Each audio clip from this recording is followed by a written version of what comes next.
Niti, why don't you do me a favor and do us for those of people that just don't know who you are, what you do. Can you tell us a little bit about your background, a little bit about your story, and then we can talk about what you want to talk about. Sure. Thank you so much for having me on here. I really appreciate that. Sure, sure. So for the past 17, is it 17 years? No, 13 years. 13 years ago, I was forced to look into solutions because we had a 2-year-old daughter that was battling cancer. And during that time, I discovered that we had issues with our food system. And I was able to seek out and find regenerative meat, and we were actually able to arrest my daughter's solid mass tumor and stop the cancer.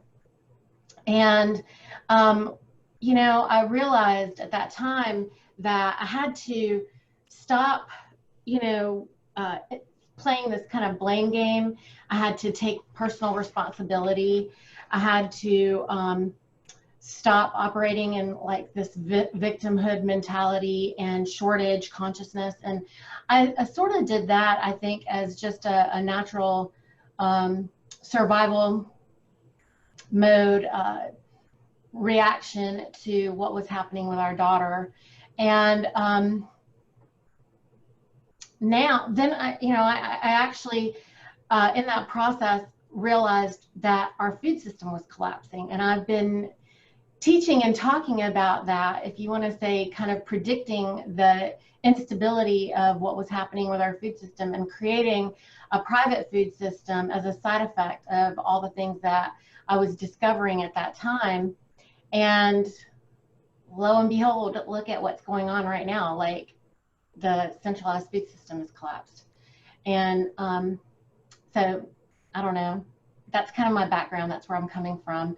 A couple years ago, I decided that I should write a book talking about our nonprofit work that I started. I actually established the nonprofit in 2014 after I'd already been doing the work since 2007. And the reason I did that was because I realized I wasn't allowed to speak. Everything I was doing was against,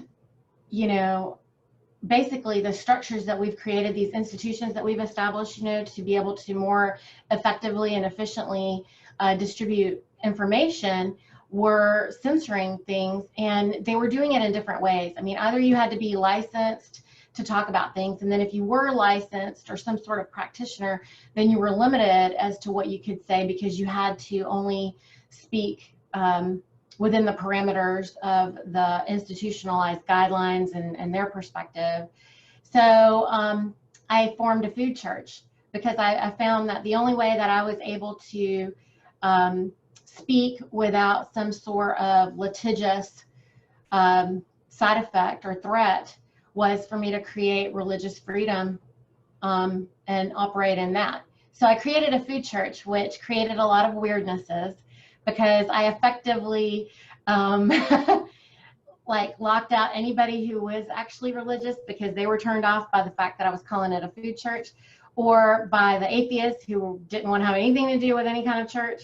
And then you have everybody who just doesn't understand why what is a food church and why do you have to do that? So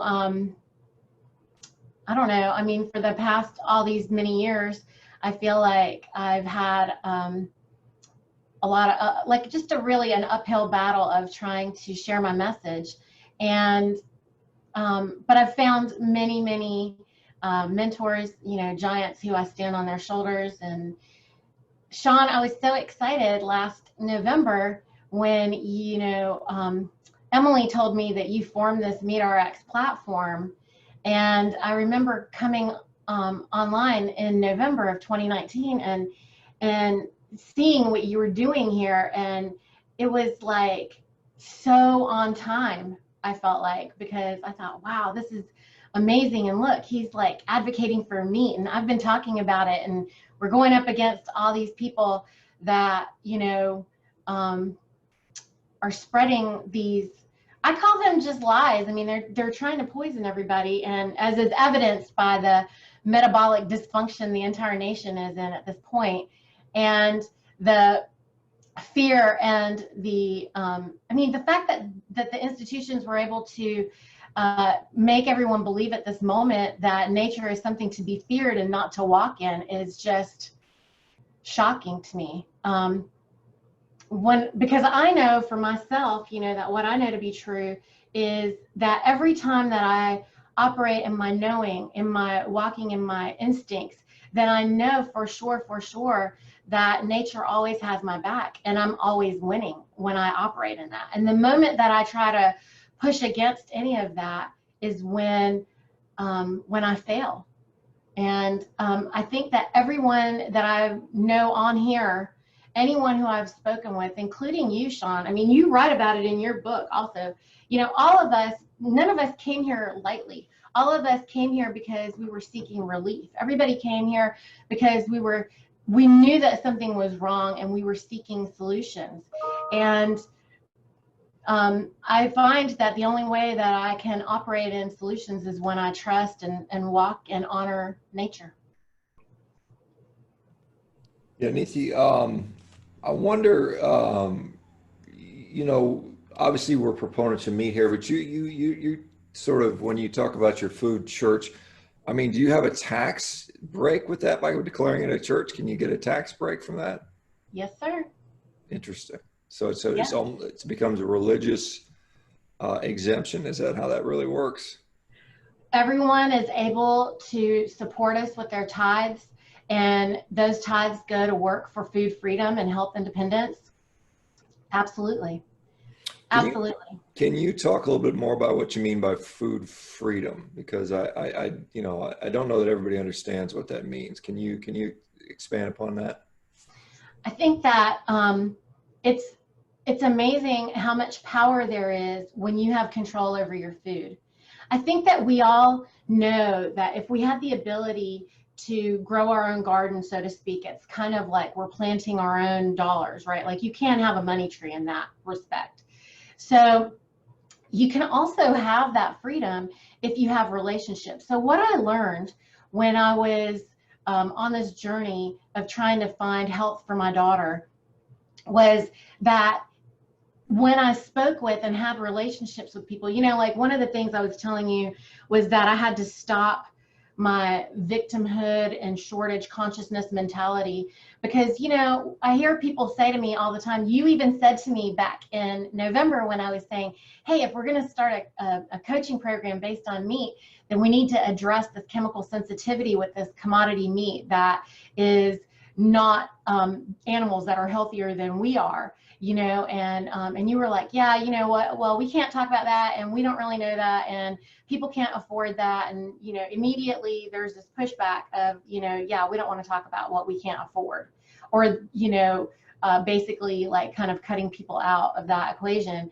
And what I have found is that there is more freedom, more ability to afford, more access, if you will, when you take responsibility and you go find a regenerative farmer. I mean, when we came into all of this, when this started for our family, then my husband and I, you know, we married pretty late. We were older when we met each other, and we had decided that we were going to sacrifice an entire income so that we could have children, because it was something that we both wanted. So when we found our daughter ill and we needed to try to figure things out, we were only living on one income, and we weren't going to be able to afford all these things with the hospital bills, with everything else that was going on with us at Duke Children's Hospital.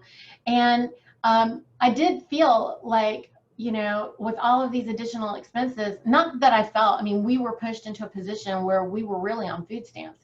And so when people say to me, you can't have regenerative meat, you know, when you don't have enough money, I don't believe that's true. When you go and make relationships with people locally, and you can put your eyes on a farm and put your eyes on the producers, you can also have conversations with them. And that's exactly what I did. I built these relationships, and they were all willing and excited to be able to help us. They knew that we were advocating and fighting for our daughter and her health. And, you know, I knew I could trust them. People try right now, the institutions try to say that, you know, you need to have all this regulation for food safety. Well, that's a complete and total lie. There's more safety in my relationship with my producers who care about me, who want not to be responsible for hurting me or harming my children, and only want to help us. And so they did. You know, they helped us with financial relationship and whatever it was that we had to do to be able to afford the meat in a way that would work for them and for me, because I was going to them directly. I mean, think about it. When they're producing for the corporatocracy, then there is no ability for them to even make a fair wage, because the corporatocracy is the one who's making all that money. They're buying, you know, items for pennies on the dollar, and then they're selling it, you know, at a 3 to 1,000% markup. Well, 300 to 1,000% markup. If you go to a farm directly, do you see the power in that? Do you see how you would be able to actually have a better relationship and gain some help and support in that situation? And it's not just my experience, it's the experience that I've witnessed with hundreds and thousands of families. I mean, I've been doing this now for over a decade, and all the families that I work with, they can all attest to the fact. You know, I think it's interesting, in the back of your book, you have a lot of testimony. In the back of my book, I do too. There's a lot of testimony of success stories of people who have been able to establish these relationships with farms. And there's so much freedom in that. That's the freedom. The freedom is that when they're putting on the air, you know, the next announcement about whatever, you know, whatever thing went wrong with the way that they were distributing, and now you have salmonella poisoning and whatever else going on, we don't care. We don't have to worry about any of that. We have food freedom and we have health independence, because we know how the animals are being raised. We know that we're not interfering with nature. We know that we're honoring those creatures in all the ways that everybody right now who's against meat, everything that they're saying, none of those things apply to us. There's freedom in that. There's freedom in knowing the truth for yourself and not guessing what it is that you're getting. When you're in a store, you don't know what you're eating. Yeah, so I'm just trying to figure out, you know, how do we get more people to sort of cooperatively do this? Do we have ways where we can kind of align, like say, not everybody can afford to or has a room for an entire carcass or a side of beef. Right. Do we have systems now in place? I mean, I know they're out there, but I mean, like if we want to have like say 4 or 5 people at Meat RX want to go in together and you know, split a cow or something like that, you know, assuming they have to be, I don't know, is that something they have to be in the same state to do? What's the situation with that right now? Actually, my food church, we train farmers on ways that they can rethink these things. And that's what Rogue Food is about. I'm also a national rogue food leader. And the reason that we've had to find ways to finesse the system, such as in the way that I created my food church, you know, I'm able to empower both farmers and eaters to find ways to finesse the system. And, you know, it does create, like Joel Salatin said to me, he goes, Niti, you've created all these weirdnesses and it's a whole lot of talking, you know, it makes it complicated. And I said, well, you know, can't we just re-educate people and like teach everyone exactly, I mean, I guess you have to know, I guess, some type of code word. So that's kind of what I do at my food church. And I wrote a book about it. I mean, y'all can read the book. And if you read the book, then you're able to learn what the code language is. I have an entire livestock report card in here, and it explains what it is that you're seeking, and use this as your standard operating procedures guide to learn how it is that you would approach a farm. It'll actually explain to the farmers what they can do. And I'm very accessible and happy to help with that. But I do think that there's a re-education process that's required. And part of that would be, you know, like the eaters, you guys have, the eaters have all the power in this situation. Instead of arguing for your limitations, just stop participating. You know, what would happen if everybody decided tomorrow they weren't going to buy anything out of a grocery store again? You know, you could bring the entire system to its knees just by not shopping for one day. We used to do this all the time. When I was growing up back in the 70s, they used to go on the air. That was when you had actually real journalism. And so people would go on the air and say, hey, you know, like I remember there was a time when Bell South was trying to raise our phone prices. And so they went on the air and they said, hey guys, Bell South has kind of gone nuts and they're trying to raise the prices for the phones. Why doesn't everybody just call Bell South tomorrow and just disconnect your phone? Just say, we don't need a phone that bad. We're not going to pay those prices. And do you know that so many people called, and a lot of people didn't even get a chance to call before Bell South apologized and said, never mind, sorry, we're not going to do that, you know, and they totally never raised prices.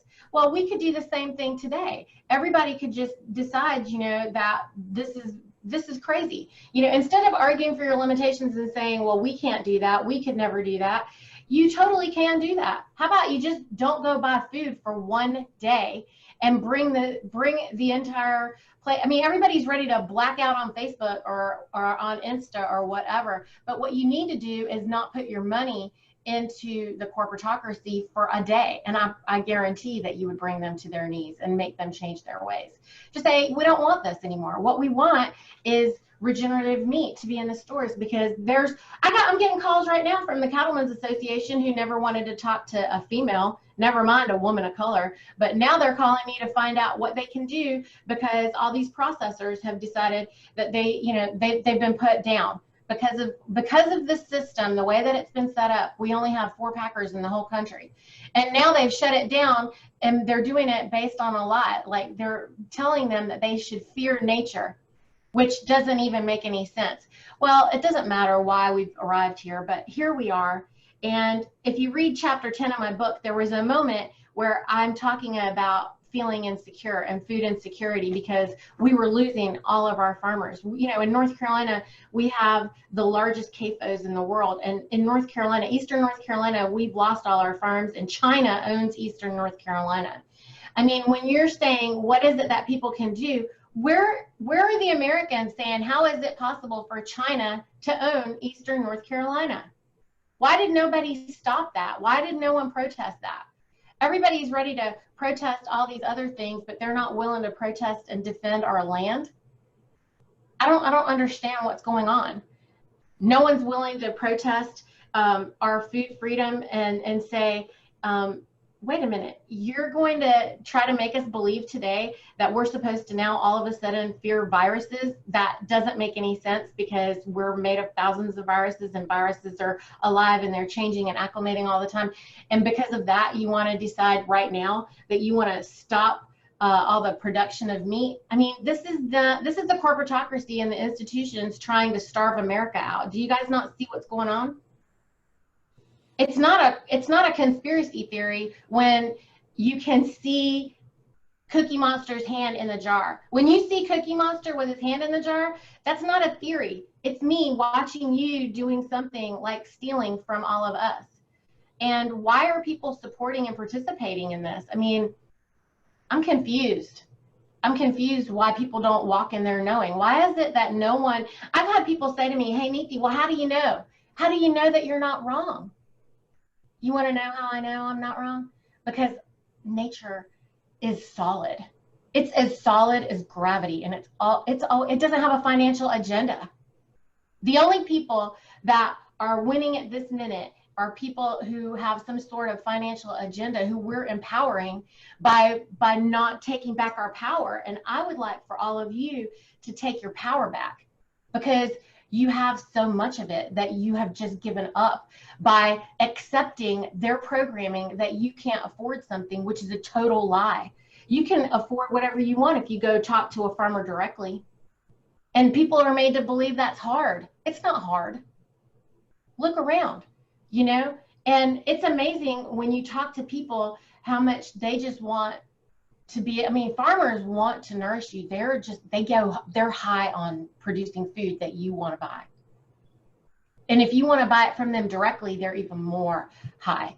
But If they feel like they can only send you quarters, halves, and wholes, then because you know me, tell them to call me. Tell them to call me, and I'll teach them how they can finesse the system so they can sell you not a quarter or a half or a whole in a way that is not going to get them in trouble. And don't you think it's interesting?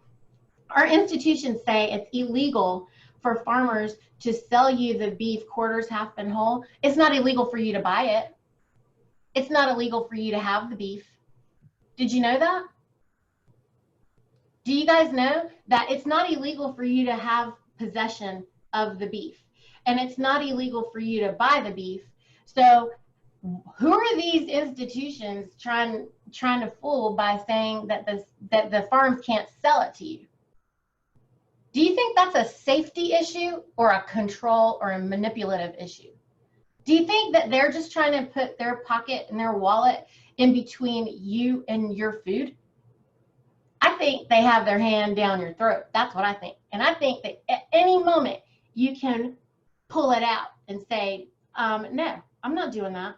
What are they going to do? There's more of us. There's few of them. Do you know there's like only like a few hundred people running the country, and there's millions and millions of us that they keep telling us that, you know, there's too many billions of us out there in the world. Why are none of us banding together and saying enough? Enough is enough.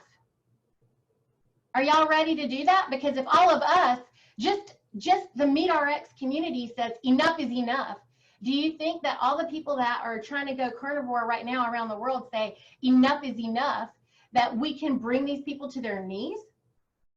Can all of us just agree on this one thing?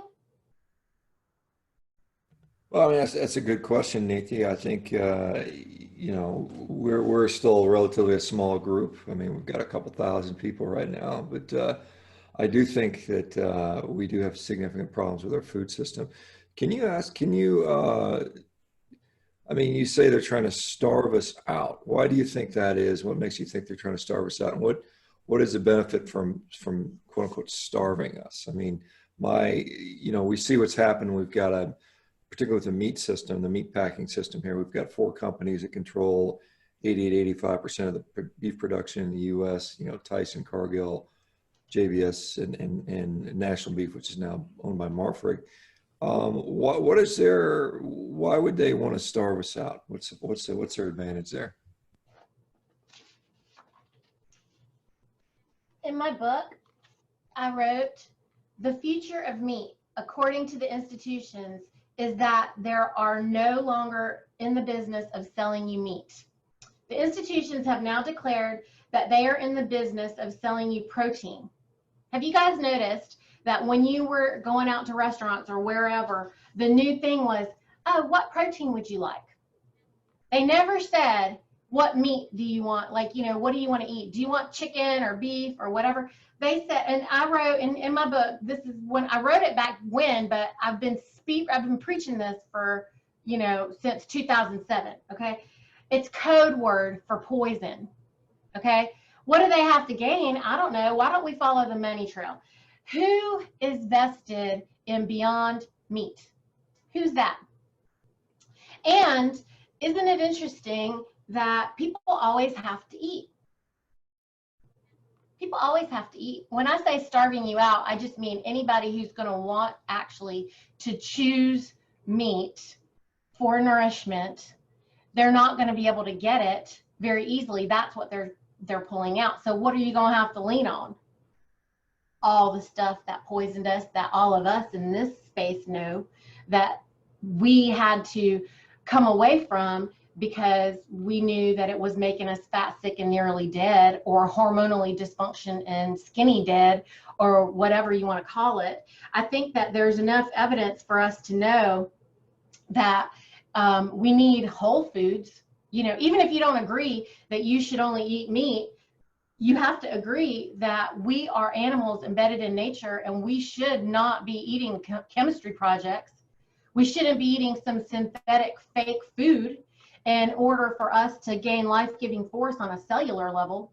And if you aren't really, you know, like, I think the problem with Americans right now is that they've managed to take over our educational institutions, and and program everyone, at least definitely in America, to give up all their freedom and their knowledge and their confidence to the degree that parents aren't comfortable even parenting without reading a book about it. I mean, back in the day, our parents didn't have any books to read that they could like go by. I remember my mom saying, you know, you guys are so lucky that you're having children now and you guys have books to tell you how to do everything. Well, you know what that did was I did a good job with that. I read all the books and I followed all of that, and I ended up killing my daughter as a side effect of following the guidance of all of that. That's nonsense. What I know to be true is our instinct. My instinct was stronger and was able to stop my daughter's solid mass tumor within months when Duke Children's Hospital couldn't do it. When they had an entire national tumor board that was sitting there with, you know, CHOP and St. Jude and Harvard and everybody in the whole world was sitting on her tumor board and they couldn't figure out what to do. And we put her on regenerative meat and I threw away literally, if you read my book, I tell you in our story how I threw away everything in my house, everything. And I decided that if I don't know where it came from, I'm not going to eat it. And I'm not going to feed it to my children. And I'm not going to put it on our bodies. I threw away the soaps. I threw away the lotions. I threw away the Lysol and all the bleach and all the crap. And I got rid of it. And it has never come back in my house ever again. And amazingly, I was able to arrest her solid mass tumor. I mean, we only tested it. We only did her MRI after 4 or 5 months. So it could have happened faster than the 4 or 5 months. But I know that in the 4 or 5 months that I had charge of my daughter's health, I was able to stop the cancer. And when they had charge of her health, the AMA couldn't do it. They couldn't do it. They were killing her faster. And she wouldn't have even had the cancer if we didn't follow the vaccine guidelines. And what I was figuring out in my process was that the food and the vaccines and the medicines and, you know, all of those things, that's the same company. It's one same company. It's all biotech. And there is no need for us to use anything. You know what I love about you, Sean? The reason that I wanted to be part of the MeatRx community, the only reason that I really, really wanted to join as a coach here was because you weren't trying to sell some synthetic solution, whether it be holistic or naturopathic or nutraceutical, whatever. You weren't trying to sell anybody anything except that they should change their relationship with food. That's all. And you just wanted everybody to gain health, and that was it. And you know what? That's all I want for everybody too. Like, you don't have to just follow me and just do what I say or whatever. But I hope that this book, like, you know, can you invest $24.99 to learn how you can take your power back? And then you don't, I mean, only because I've shared the information there in detail, you know, but I just feel like I want everyone to go back to nature. And, you know, look, your focus is to get everybody to just know and trust me. My focus is that I want everyone to know the power of nature and that nature has your back. It always has your back, and it is never the villain. And it's being framed right now, and everyone needs to not participate in that. And I also think that, you know, then you have like Joel, who's looking for farmers to be white collar, and you have like Alan Savory, who's teaching everybody about soil health. I mean, we all have one mission that we have to focus on if we want to be really effective and efficient in getting our message clear to everyone. So you're asking me like how people can do it. I mean, what can we do? Stop participating in the grocery store. Get out. And don't act like you can't do it. There is a way for you to be able to afford to do it. I mean, I'll use you as an example. I'm going to use Brett, who's our good friend here. He's always saying that he can't do it. And I'm like, Brett, whatever money you're spending, whatever the budget is, I want you to find a farmer, give him your budget and say, if I give you this much money every week, can I still get the same amount of money that I was, or the same amount of food as I was getting before? I really just think that you can. I know you can. I know you can. And I'm willing to help anybody who wants to know how to do that. I want us to be able to do this more efficiently. I'm working to try to create that for us, for me to be able to share that information more efficiently. That's what the Food Church is about, Sean. And I started just doing what you're doing. I started with a Zoom church service. New York helped me put that together, the New York Carnivores. So they've inspired that, and I'm like really excited about people coming. And you know, I'm only one person, and I'm going as fast as I can and trying to help everybody. But you guys can help. You can look around also. You know, I teach you and I show you some of the ways that you can do that in the book. And then if there's any other fine tuning or questions that you have outside of that, I want to be there to help. And if there's any farmers that are listening to this message out there, please reach out to me. And there are a lot of websites that have farms that they're promoting, but then there's a whole lot of farms that are not on there either. So the question, I guess, was, how do I know that they're trying to starve us out? I think it's evidenced with the plant-based agenda. I didn't make it up. And I think it's evidenced by the fact that they've used this as an excuse to shut that down. I think it's evidenced in the fact that big business is open and small business is closed. I think it's evidenced in the fact that there is no science that is dictating what the chaos is that's happening right now that has created this logjam. And Niti, I mean, you've been talking about your book, but can you just tell us the title of the book? Because I don't even know the title of your book. The title is Farm to Fork Meat Riot, Regenerating Life-Giving Force. Okay. When was that published? I published it in 2019. Okay. And where can people go to get a hold of it? You can find it on Amazon if you put in Niti Bali or Farm to Fork Meat Riot. And you can also get it on my website, and I'll send you a personalized copy if you do that. And you can also write that receipt off on your taxes if you do that. Let me ask you about prices that you see people going straight to the farmer. What kind of prices can people, you know, if I go to the grocery store and I get a sale, I can get ground beef, you know, $3 a pound. I can get, you know, steaks, you know, $4 or $5 a pound, $6 a pound. What kind of prices are comparative to what you can do with direct to farmer if you're familiar, and does it vary much by region? So first, I would say you're not comparing apples to apples. And then I would say that regenerative meat is far more nutrient dense.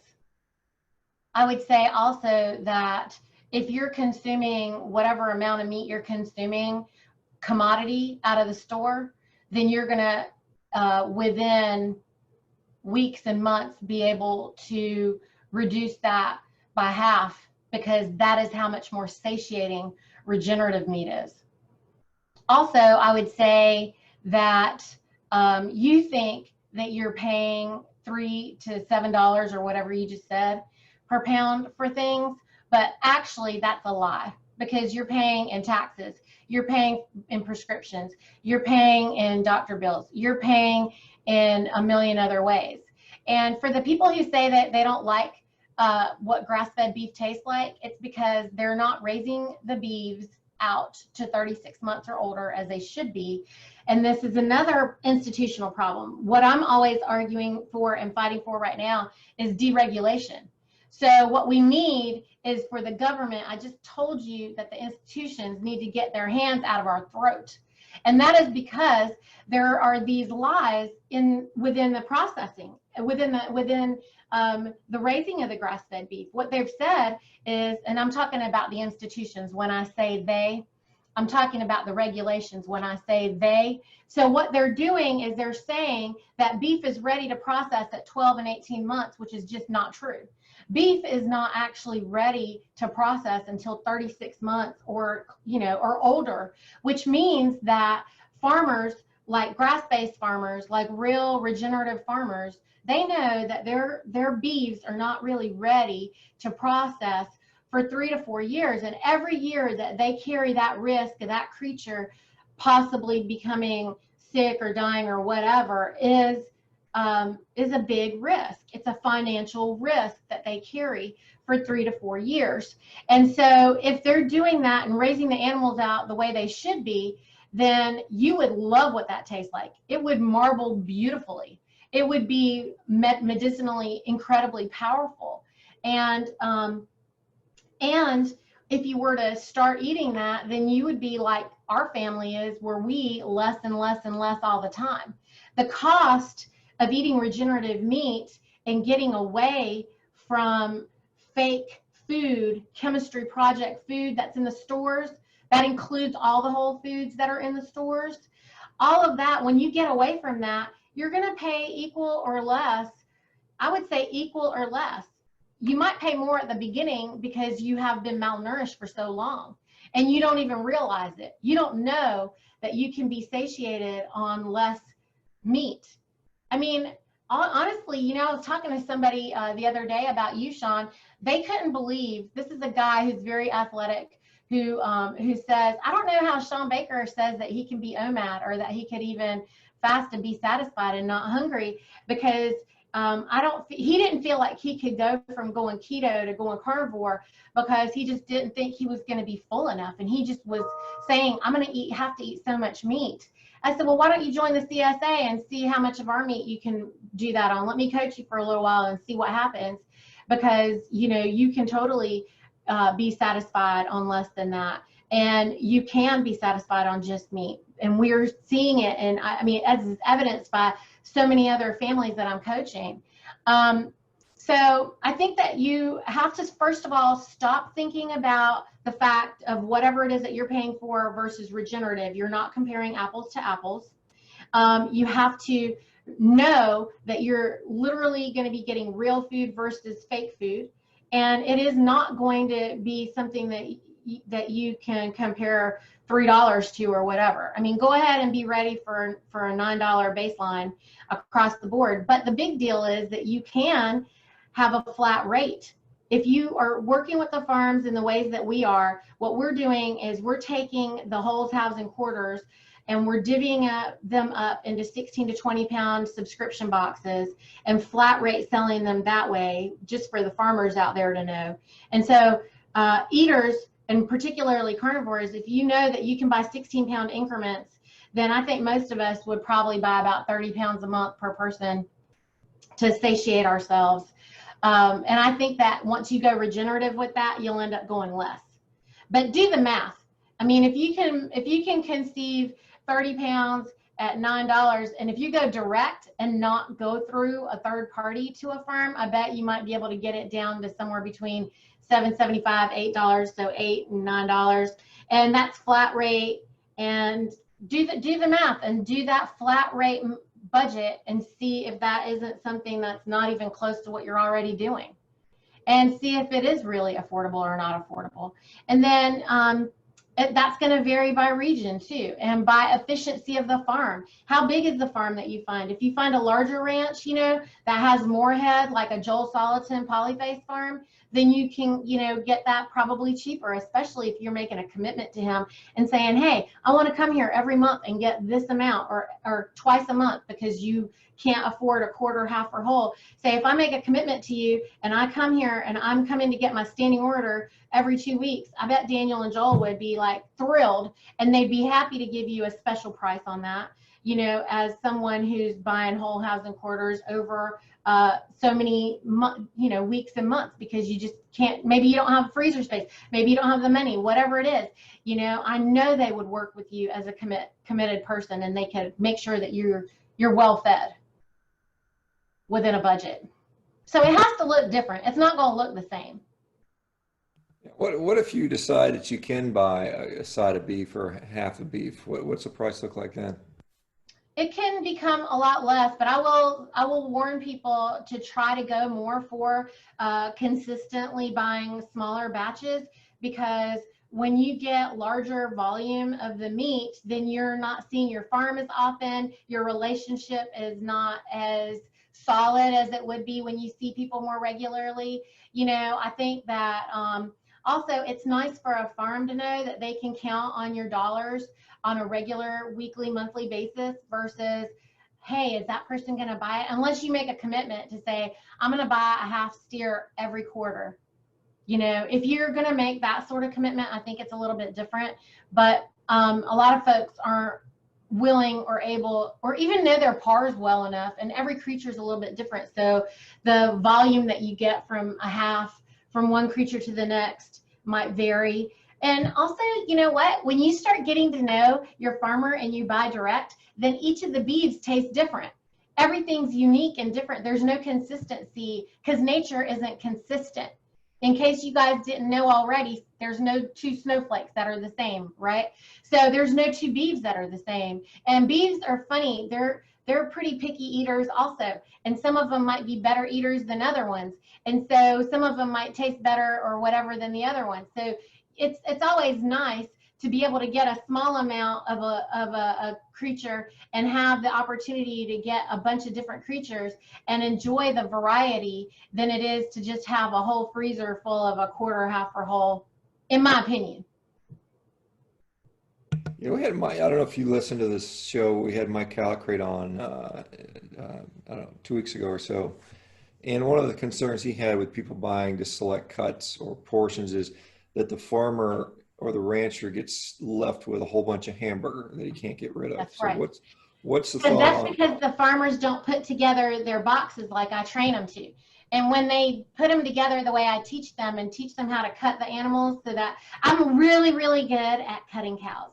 Like, I didn't know how good I was at doing that, but I'm very efficient.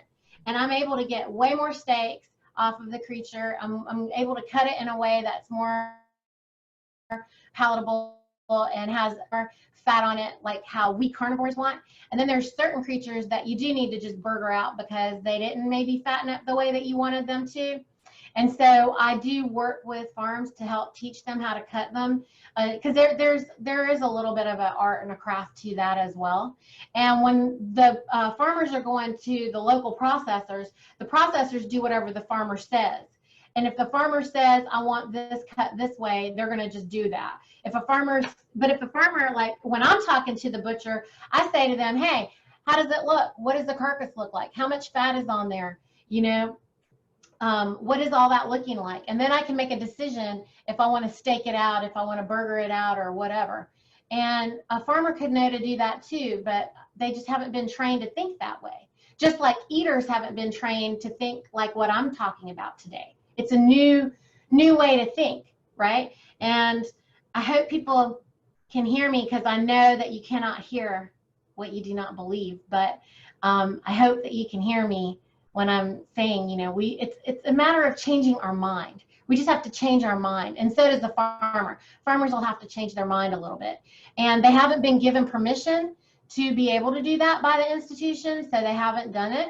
And you know, here I am walking in as a third party. I was able to see both sides of the conversation with the eaters and the farmers and create a you know, a different system. So I've been working as a liaison, and yeah, they just have to think outside of that, and they won't be left with that if they were to create a balance. And if eaters, you guys have to understand also that, you know, there's only like 16 ribeyes on one side of a steer, okay? It's not like it's some infinite number of ribeyes. You can't just eat ribeyes all day long and that's it. You have to be willing to understand how to eat other parts of the creature. Just like, you know, a chicken only has two breasts, like all these people who want the boneless breast and they don't want to eat the rest of the bird. What do you do with the whole rest of the bird? That's crazy. You know, it's irresponsible. So you can't, you have to be willing to eat different parts and pieces. And, you know, for those people who are going to tell me, well, I can't eat the ground because of histamines. It's not the histamines. You're having a chemical reaction to something, which is causing a histamine reaction, that's your allergy to the poison that's in the animal that's sicker than you are. What pushback have you gotten from doing this? That's a loaded question. I love you so much, Sean. Okay, everything. I mean, I got the eaters pushing me back, you know, because they're just crying about their victimhood, money shortage, consciousness mentality. And then, you know, they're always looking for somebody to blame because that's what we've been taught to do. Friends, I really, really, really encourage you to stop finding blame and seeking blame for everything and take responsibility. If you start taking responsibility, it's amazing how much power you have in that. And on the eaters, I mean, on the producer side, they're like, uh, eaters, they only want this. They don't want to have that. And they also aren't willing to take the time to educate because they're exhausted, you guys. If they then want to just be able to raise animals. The ones that are farming, that are, all these cowboys, they just want to be out on the range. They're not really trying to have to explain all this stuff to you. And that's where someone like me comes in, because I don't want to farm. And also, I want everybody to get the highest quality food. Like, I'm just advocating for food integrity. So I'm happy teaching people, and I'm happy sharing with people what it is that they can do.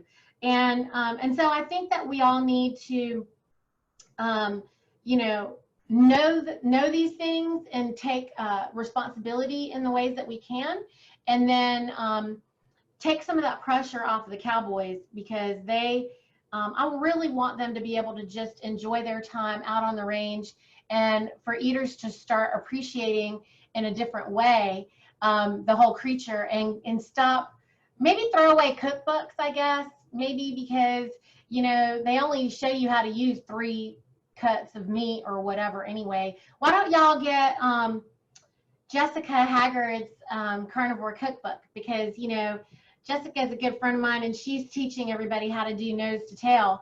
And she says to me, she goes, "So are you gonna create another different kind of cookbook?" I'm like, "Why would I ever make a cookbook when you did it?" And she is so happy to do it and so passionate about that. Yes, there it is. Yay, Becky. Yeah, I think everybody should get Jessica Haggard's cookbooks, her keto cookbook and her carnivore cookbook, and you can learn how to make amazing sauces and learn how to use nose to tail. And I think that, I don't know, did I answer your question? I kind of got off on a rampage there. Oh, good. Yes, you got it. Yay, Sean's got it too. All right. Yeah, I've got it. Yeah, it's a good book. Absolutely. Yes, Yeah, I think they did a nice job with that. yes. What is, are you seeing, is there something that gives you hope? Are you seeing things progress in the correct direction? What do you think is going to happen over the next couple of years? I think that this is the best time ever. I mean, the good news that I'm experiencing, and I've just been through, lots. You talked about what corners was I being pushed into. I just got pushed into more, because when they send everybody home, then, I've been operating out of my home with my CSA portion of the business. And I was in brick and mortar, but, I knew you were talking about how much pushback was I getting. A lot, because I was asking people to change their belief systems. I mean, the eaters and the producers, right? And so I decided that I would chill out. I would chill. And so I did. And I brought everything back home so I could chill, because I couldn't afford to be in commercial space and try to convince people to change their belief systems. So I decided to bring it home, chill. I worked on writing my book. I met you. I started doing the coaching on Zoom and went global. And then this crazy madness happened. So I believe that it is time. I believe it is time. I think that I will say that this catastrophic imbalance that we're experiencing right now is not it's not the thing that I would have wanted to do. But I will say that I'm going to go back to nature. Nature always has our back. And I think that enough was enough. And I think that we've kind of we've been forced, back into the womb, so to speak. And I think a lot of us know that we have been homebound and had to really learn how to find what's important to us, learn how to get along again with our own family, with our spouses, with everyone, in close quarters. I think that I will say that I was really devastated at the beginning because I knew that this was a quantum leap that was being forced onto the people. And I would have never wanted that for everybody. And I didn't want it for everybody. And I was chilling on the side, feeling like I was just going to say, come this way, guys, come this way, come do this. And whoever would come, it would have been nice for everybody to choose to do that on their own, at their own pace. And instead, everyone's being pushed into this quantum leap. And as happy as I am to watch the centralized food system collapse, and I know that the regenerative ranchers and farmers, all the cowboys in the States can easily feed us, easily. If they're just, if we can just deregulate. But I'm also teaching everybody how to go rogue. And, I'm proudly teaching everyone who wants to know. Any of the farmers and ranchers, if you want to go rogue, and eaters, I'm here to tell you, I want you to be prepared to go rogue in your purchasing of the meats. I want you to be open to being brave and knowing that your safety, for food safety is not at stake. If you were to buy something that a farmer is, butchering in a rogue fashion, if eaters out there can walk in knowing that this is going to be safe and it's not a safety issue, there's no reason to fear it, then the producers know how to process the creatures and get the meat into your hands in that fashion. It's just not something that all of us have been accustomed to, because we've been programmed by the institutions to operate in safety, which means that you got to let the FDA and the USDA approve the way that they're going to deliver this to you in the centralized food locations. I want all of you guys to be prepared to walk outside of that. And if you are, then we have nothing to fear. We have nothing to worry about. And you're going to be able to get the best, highest quality nutrition you've ever had in your life, because you'll be getting it from people that you can put your eyes on and you can see. And if you just stop and look around, just stop and take a breath and look around, I bet you that you are going to find people that are closer to you than you ever even knew. And it might take a little doing, but you're going to find them. And they're not that far. They're just not that far. I mean, I talk to people every single day that are like, I didn't even know that there was somebody just, and when I say that far, they're not going to be within 5 miles of you maybe, okay? Go ahead and be prepared to drive half a day to go to get to somebody. Is it that big of a deal for you to drive half a day to get to somebody so that you could get nourishment that is not going to kill you or create any hormonal imbalance? And if it is, then guess what? We can't care about you more than you care about yourself. We can't. I tried to do that. There were years, many, many years, that I used to want people's health for them so badly that I was making myself sick, worrying about them. And I write about it in the book. I had somebody in my membership say to me, Niti, you're so cute. You care more about my food than I do. And that was the day, Sean. That was the day that I was like, oh my God, I'm so stupid. Like, I quit. And I did. I quit. I shut the thing down because my husband and I had been subsidizing a commercial space to create ease for people who didn't care about their food as much as we did. And I will never do that again. I won't. And I tell all my farmers too, I'm like, look, if the eaters just don't love themselves enough to come to you, it's okay. It's not our work. That's not our work. Our work is to show them where it is, make it available to them. And if they love themselves enough to come, they will. And if they don't, I'm sorry to say that I can't worry about it. I can't care, because I can't love you more than you love yourself. But I do tell everybody in my book, and I say it all the time, that, I love you so much and you are so worthy, and please know your own worth. Know that you are worthy. Know that you are powerful. Know that you have the ability to have this control and freedom for yourself. I want everyone to just be empowered to do this and not be afraid. And Niti, we've got just a couple of minutes left here, and I certainly agree with, as we are all concerned about our health, this is kind of why I've set up the platform, but food becomes such an important part of that, and then where that food comes from is also extremely important. Are there any policies, politicians, proposals that are in the pipeline somewhere that we can get behind, support to make Yes. what you are doing or what others that want to do more, I guess, accessible? Because right now there's, as you know, there's a lot of, you said oversight and USDA challenges for the average rancher. Yes, sir. I think everyone should call your congressman and tell them to support Congressman Thomas Massey and support the Prime Act, because we definitely want to deregulate all of our meat processors. We want to make it possible for more people to process. And look, if they don't want these restaurants to come back to life, they might as well pay the chefs to butcher in their restaurants and let us get some meat being butchered in the restaurants, because there's plenty of farmers out there trying to get animals processed. The meat is available.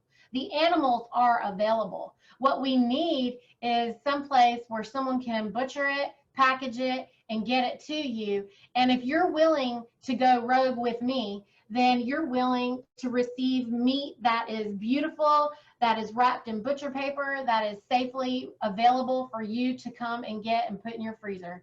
And so support the Prime Act, and let's deregulate all of our animal slaughtering facilities. Let's raise and support more independent local animal processors. And let's even ask local restaurants, if they're struggling, if they're willing to support your local farms and use their kitchens, and let them butcher, if nothing else, and let them go ahead and butcher the animals for us and package them beautifully and get them to us. I know several people have messaged me, so they've written their congressman or their senator, and the concern that they've all said was, we don't want to step back on regulation of the safety of meat. How do we get around that reluctance by the representatives? Well, I mean, it's really difficult for someone to hear what they do not believe. And they have this false belief that regulation breeds safety, and we already can see that is not true. If regulation was breeding safety, we wouldn't have the metabolic destruction of all the people on the planet right now. That is just not the case. It hasn't been proven. And what's interesting is local meat and local food production has always been cleaner. Always been cleaner. It's always been safer. It's always been safer, because think about it. If you buy something from somebody and it doesn't make you feel good, you have no problem going to them and saying, that didn't make me feel good. Or the producer just doesn't see you anymore and they are signaled that something went wrong. They might try to even reach out to you.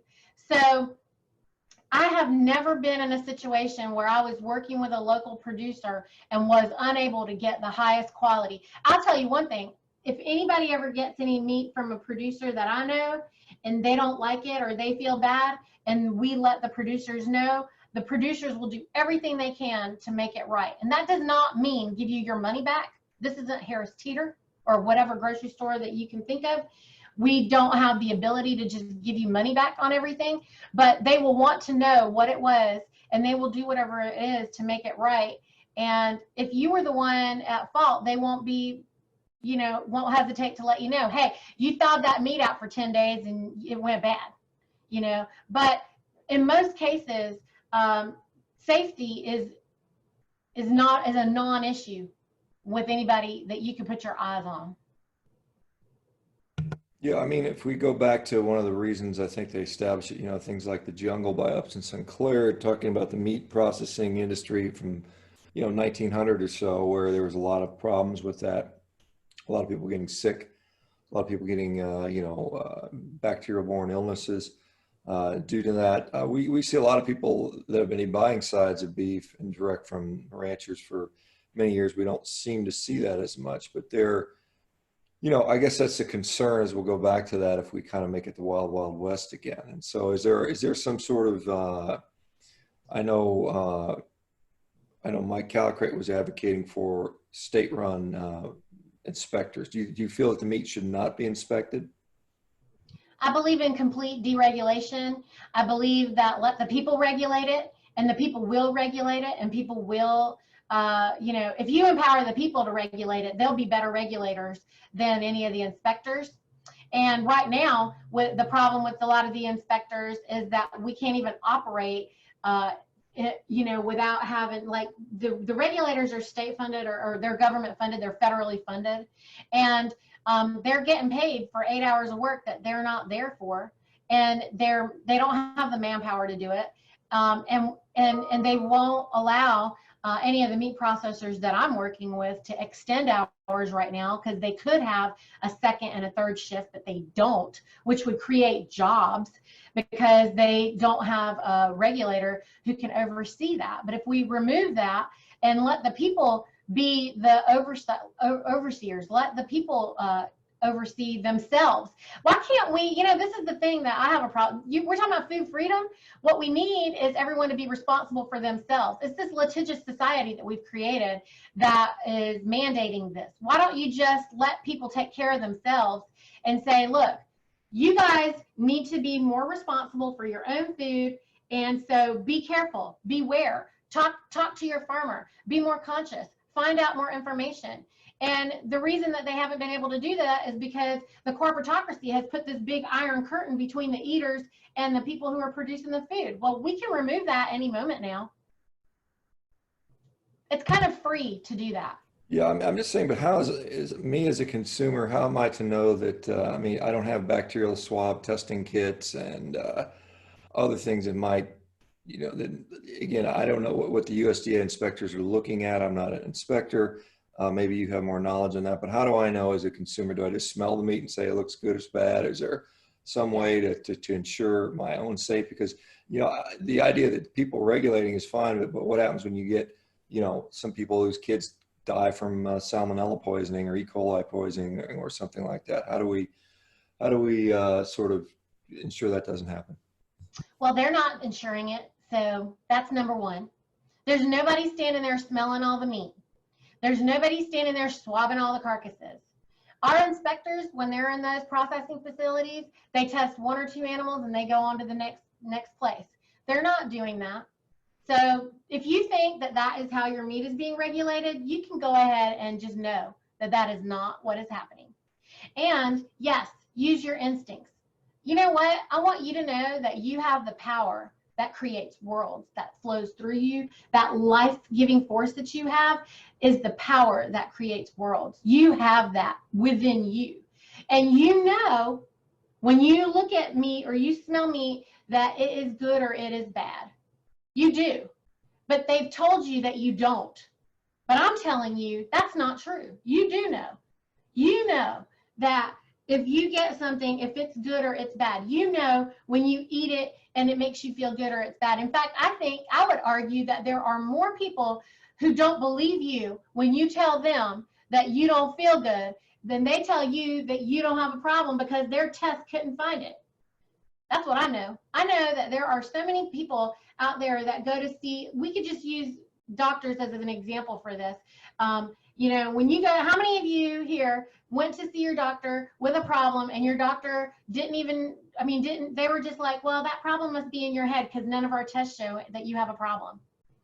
And if they don't have a drug to prescribe, they don't have a test to perform. So let's just say that also.